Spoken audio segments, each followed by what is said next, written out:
I am really, genuinely sorry that there is any suggestion at all, that I or the government does not care for the most disadvantaged in the community.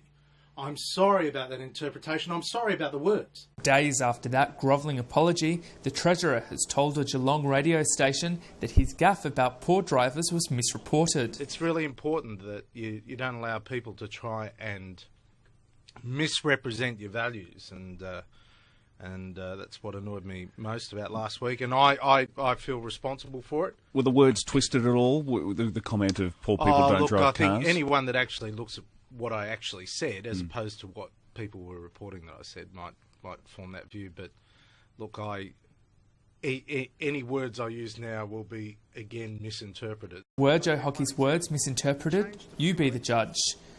The people that actually pay the most are higher income people, with an increase in fuel excise, and yet, the Labor Party and the Greens are opposing it. They say you've got to have wealthier people or middle income people pay more.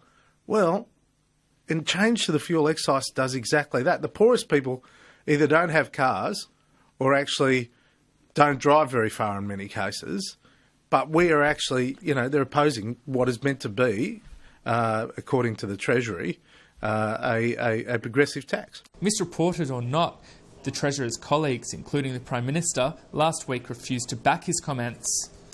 Well, plainly, I wouldn't say that.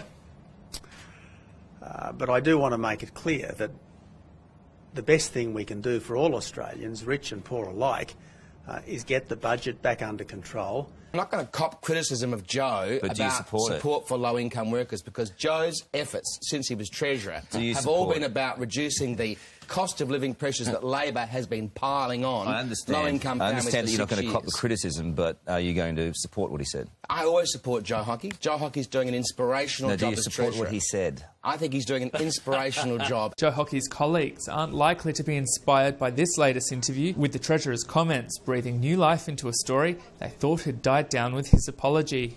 So I want to make it perfectly clear to the community that if there's any suggestion that I don't care about you or that I have evil intent towards you, I want to say that couldn't be further from the truth, and I'm sorry for the hurt.